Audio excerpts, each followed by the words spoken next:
Kochi container റോഡിൽ വൻ ഗതാഗത കുരുക്കാണ് ഇപ്പോൾ അനുഭവപ്പെടുന്നത്. 1 മണിക്കൂർ നേരമായി ഇവിടെ ഗതാഗതം സ്തംഭിച്ചിരിക്കുകയാണ്.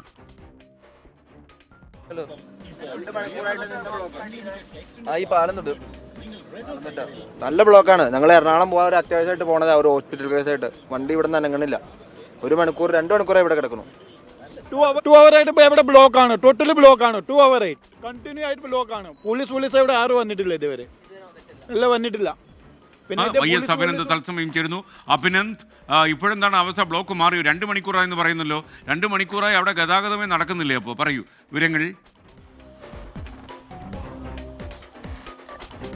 തീർച്ചയായിട്ടും മണിക്കൂറിലധികമായി ഇത്തരത്തിലേക്ക് ഗതാഗത കുരുക്ക് കൊച്ചി കണ്ടെയ്നർ റോഡിൽ അനുഭവപ്പെട്ടുകൊണ്ടിരിക്കുകയാണ്. എറണാകുളത്തിന് തന്നെ പ്രധാനപ്പെട്ട ഒരു റോഡിലാണ് ഇത്തരത്തിലേക്ക് മണിക്കൂറുകളായി ഗതാഗതം സ്തംഭിച്ച ഒരവസ്ഥയിലേക്ക് പോകുന്നത്. ഇവിടെ യാത്രക്കാരെല്ലാം വലിയ രീതിയിലുള്ള ഒരു പ്രശ്നമാണ് അവർ രേഖപ്പെടുത്തുന്നത്. 2 മണിക്കൂറായി തങ്ങൾ ഇവിടെ കിടക്കുന്നു. പല ആശുപത്രി ആവശ്യങ്ങൾക്കും മറ്റ് ആവശ്യങ്ങൾക്കുമായി എറണാകുളത്തും നഗരപ്രദേശങ്ങളിലേക്കും പോകേണ്ട സമയത്ത് പോലും ഇത്തരത്തിലെ ഗതാഗത കുരുക്ക് അനുഭവപ്പെടുന്നതിൻ്റെ കാരണം എന്താണെന്നാണ് ഇപ്പോൾ യാത്രക്കാർ ആരാഞ്ഞുകൊണ്ടിരിക്കുന്നതിനകത്ത്. പ്രധാനമായി ഇപ്പോൾ ട്രാഫിക് വെസ്റ്റ് പോലീസ് സ്റ്റേഷനുമായിട്ട് നമ്മൾ സംസാരിച്ചിരുന്നു. അവർ വ്യക്തമാക്കുന്നത് ഒരു വരാപ്പുഴ പാലത്തിന് സമീപം ഒരു വലിയ കണ്ടെയ്നറിന് ഇത്തരത്തിലേക്ക് അപാകതകൾ സംഭവിച്ച അപാകതകൾ പരിഹരിക്കുന്നതാണ് ഇത്തരത്തിലെ ഗതാഗത കുരുക്ക് അനുഭവപ്പെടുന്നത് എന്നാണ് ട്രാഫിക് പോലീസ് നൽകുന്ന വിവരം.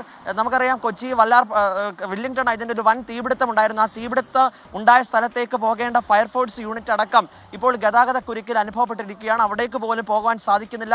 ധാരാളം ആംബുലൻസുകൾ ഈ ഗതാഗത സമരത്തിന്റെ ഭാഗമായി ഗതാഗത കുരുക്കിൽ പെട്ടുകിടക്കുകയാണ്. എന്തായാലും ഇതിനകത്ത് അടിയന്തരമായ ഇടപെടൽ ട്രാഫിക് പോലീസിന്റെ ഭാഗത്തും ഉണ്ടാകണം. 1 മണിക്കൂറിലധികമായി പലയിടത്തും പോകേണ്ട ആൾക്കാരാണ് ഇത്തരത്തിലേക്ക് ദുരവസ്ഥ അനുഭവിക്കുന്ന സാഹചര്യം ഉണ്ടാകുന്നത്. കണ്ടെയ്നർ റോഡിനെ സംബന്ധിച്ചോളം നമുക്കറിയാം, കൊച്ചിയിലെ തന്നെ ഏറ്റവും പ്രധാനപ്പെട്ട റോഡാണ്.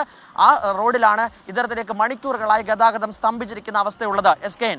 ഓക്കെ, YS അഭിനന്ദനാണ് എറണാകുളത്തെ കണ്ടെയ്നർ റോഡിൽ നിന്ന് തത്സമയം ചേർന്നവിടെ. 2 മണിക്കൂറോളമായി ഗതാഗത കുരുക്കാണ്. വണ്ടികളൊക്കെ ഇങ്ങനെ ലോങ് ക്യൂവിൽ കിടക്കുകയാണ് എന്നാണ് റിപ്പോർട്ട്.